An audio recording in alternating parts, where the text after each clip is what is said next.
In this video, I will show you how to find dy dx by implicit differentiation.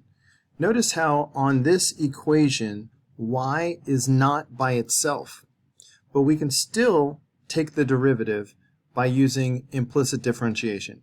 But first, I need to show you a side lesson. If we had an equation like this, and we wanted to find the derivative, you would know exactly what to do. You would do the power rule, so you would get 6x squared. And then, when you came to this one, you would use the chain rule. You would take the derivative of the outer function, which would be 9, and then this would be squared. But then the inner function of x squared, because we have this inner function, we would multiply by the derivative of that. We would multiply by 2x. So we'd have the chain rule. Notice how that first equation and this equation are almost the same. Instead of x squared, I have a y. If I want to find the derivative of y with respect to x, so I would do dy dx. This is just like the y prime that I did a minute ago. So I would do the same steps, and the power rule would give me 6x squared, of course, for the first term. And then for the second term, once again, I'm going to do the chain rule. I'm going to do 3 times 3 and get that 9, and the squared on the outside. But then, because I have something other than x, so really that's the key. If you have anything other than x, you have to use the chain rule if you're doing dy dx. So I need to multiply by the derivative of the inner function, which in this case is just y. So the derivative of the inner function will be dy dx. So you're going to see this a lot in this video. Just understand when you take the derivative and it's a variable that's different than the one that you are differentiating with respect to. If these variables are different, then you have to do the chain rule and multiply by the derivative of that inner function. Even though it just looks like a single variable, we're treating it like a function of x. So for number 4, we will take the derivative of each term with respect to x. So for this first term, we will get 6x squared. On this next term, get ready to use the chain rule. When we do the derivative of the outer function, we get the 9 and the squared. But because the inner function is something other than just an x, we have to do the chain rule. So I will multiply by dy dx, the derivative of the inner function. The derivative of a constant is just 0, so we're going to have 0 over here. For this concept, we want to find dy dx, which means we're going to go ahead and try to get dy dx by itself. So subtracting 6x squared from both sides of the equation, we have 9y squared times dy dx, maybe I'll stick with the purple, is equal to negative 6x squared. Now I'm going to divide both sides by 9y squared to get dy dx by itself. So we have dy dx is equal to negative 6x squared over 9y squared. So I could stop here if I wanted to, or I could go ahead and write this as I could reduce the 6 over 9 part. So we could write dy dx is equal to negative 2x squared over 3y squared.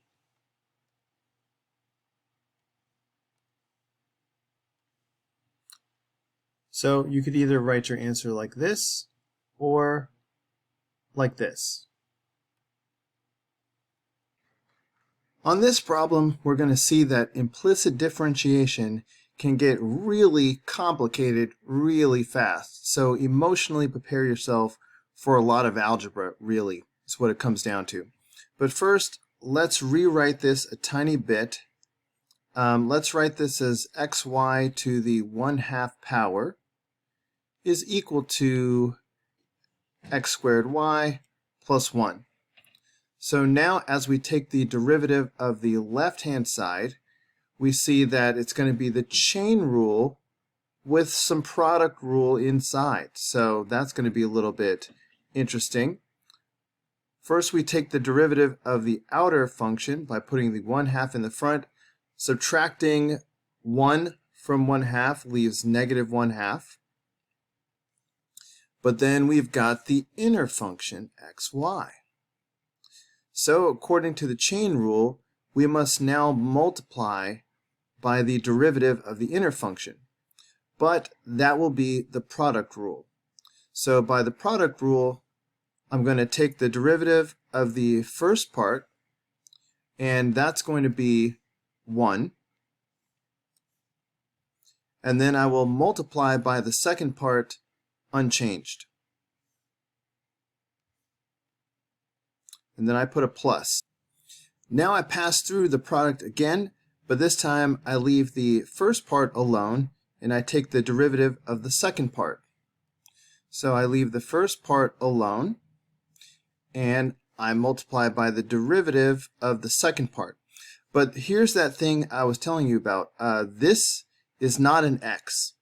So the derivative will not be 1. I have to write dy dx.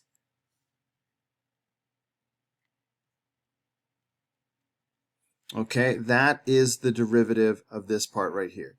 So we have now done the product rule. On the other side of the equation, we have the product rule again. So I'm going to start by taking the derivative of this, and I will leave the y alone.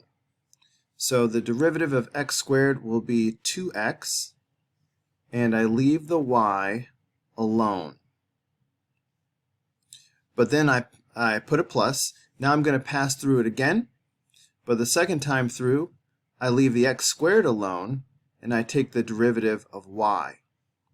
So I'm leaving the x squared alone. But because this is a y and not an x, the derivative of y is just dy dx, just like we did over here. So I will now have dy dx. So that's it for the product rule. Of course, the derivative of a constant is 0, so that goes away. On this next step, I'm just changing one thing. The 1/2 is right here, but I'm going to take this entire factor and drop it down to the denominator. And while I do that, I'm going to put it back to the square root that it was. So I'm going to have the square root of xy in the denominator. Everything else is going to stay the same. Somehow I need to solve this equation for dy dx. My strategy will be to get all terms that have dy dx on the left side of the equation and everything else on the right side. But first I need to distribute this fraction across the parentheses. So you see that I have two terms here. So I'm going to wind up having this 1 over 2 square root xy twice.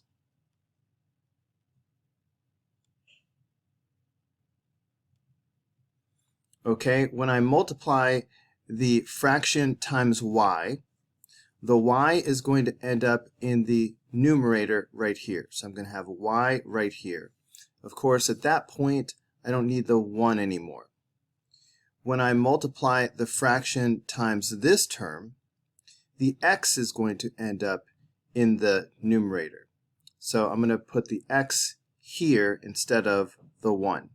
I'm just going to leave the dy dx off to the side. So I still have my dy dx. Now that all of the parentheses are gone, I need to get all of the terms that have dy dx in it on the left side of the equation, and everything else needs to be on the right side of the equation. So over here on the right side, I see I've got this dy dx term. I need to subtract this and bring it over to the left side of the equation. This term right here does not have a dy dx, so I want it to be on the right hand side. So I'm going to subtract this as well to move it over there. So far I've just brought this term down, but I'm subtracting this dy dx term, so I'm going to have minus x squared dy dx.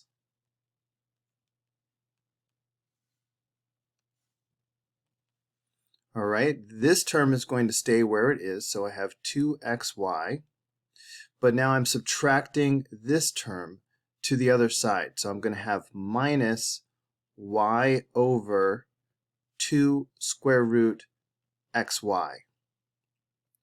So the point of getting both terms that have dy dx on one side of the equation is that now I can consolidate the two dy dx expressions into one by factoring it out as a GCF.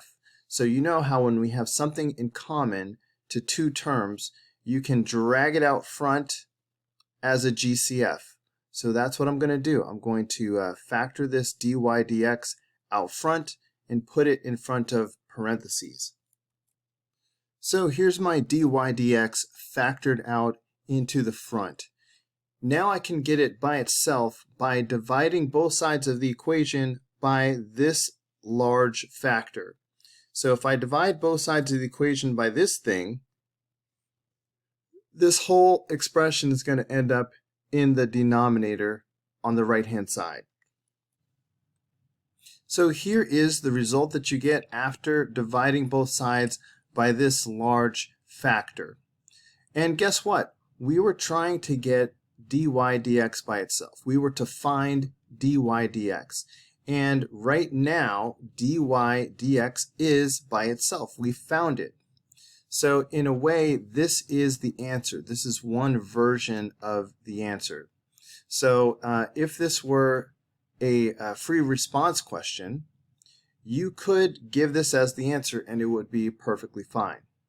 I'm going to keep going and simplify this further, because what if this was a multiple choice question, or if your teacher simply says simplify completely, you need to be able to do that. So I'm going to keep going. The way we will simplify is, see how we have a fraction inside of a fraction? That's what's preventing this from being considered simplified. So somehow anything you see in a denominator needs to get out of the denominator. So basically I'm seeing that we have 2 square root xy in the denominator here. And I see the same thing here. I have 2 square root xy. So what I need to do is, I'm moving this box away. I need to multiply the numerator by 2 square root xy. If I were to distribute this through, when it comes to this term, they would cancel out. The 2 radical xy, they would cancel out and I would just have y. Of course, you can't just multiply the numerator by something that changes the value of the problem, but it's okay if you multiply the denominator by the same exact thing. That way you're really just multiplying by 1 and you're not changing the value of the problem. And it's also lucky that I needed this anyway, because if I distribute by 2 radical xy in the denominator, when I get to this term, the 2 radical xy will cancel out and I'll just be left with x. So that's what I'm about to do on this next step. When I multiply 2 radical xy times 2xy, the 2 times 2 makes a 4. So I'm still going to have the xy that's right here will still be sitting here, and the radical will just be next to it. So I have radical xy. As I mentioned a moment ago, when I multiply by the term that has the y in the numerator, the 2 radical xy cancels out, and I just have y. When I distribute in the denominator, in the term that has the x in the numerator, the 2 radical xy will cancel out. So I'm just going to have x minus. And when I multiply by the x squared is just going to sit there. And, well, you know what? I think I'll put the 2 in front of the x squared. So I'll have 2x squared and then the radical xy. And that's it. Here is a simplified form that you might see as a multiple choice option. Maybe number 16 will not be so convoluted. So before we take the derivative of both sides, I am going to rewrite this slightly. Let's write this as the secant of y to the negative 1 power.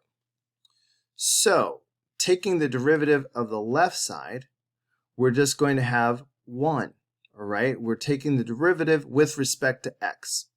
So dx dx is 1. Now we're taking the derivative of the right-hand side with respect to x. So we're going to have to do the chain rule. So the outer function is secant. The derivative of secant is secant tangent. So I'm going to have secant parentheses tangent parentheses. All right, now inside the parentheses we have this y to the negative 1 power, but here's where the chain rule comes in. We now have to multiply by the derivative of the inner function. So I'm going to multiply, but this is going to really be another chain rule, because the outer function is this negative 1 power. So I'm going to put the negative 1 in the front, and then I'm subtracting 1, so I'm going to have the negative 2 power.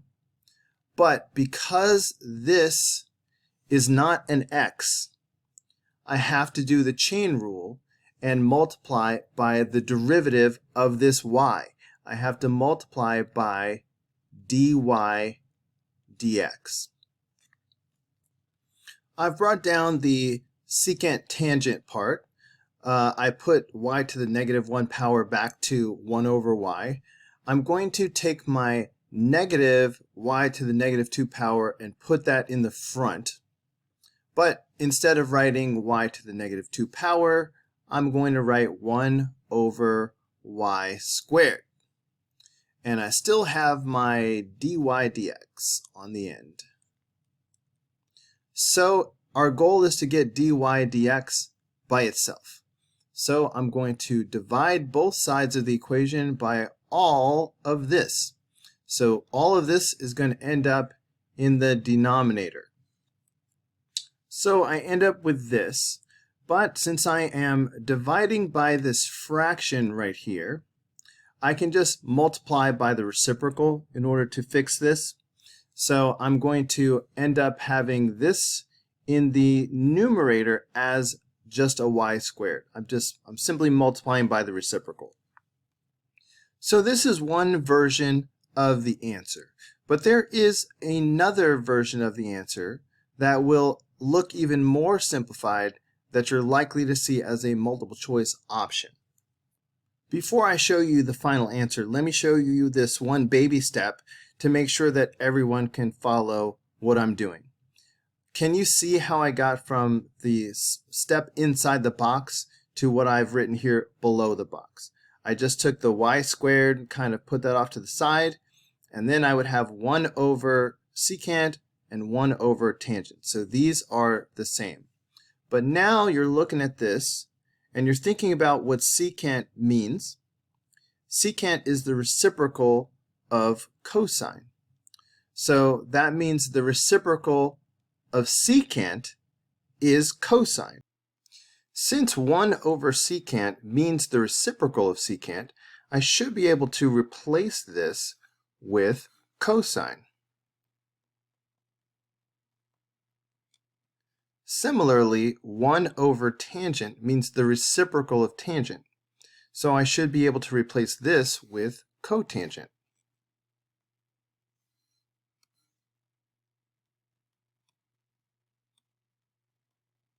And this is an even more simplified version of your answer, which you are likely to see as a multiple choice option.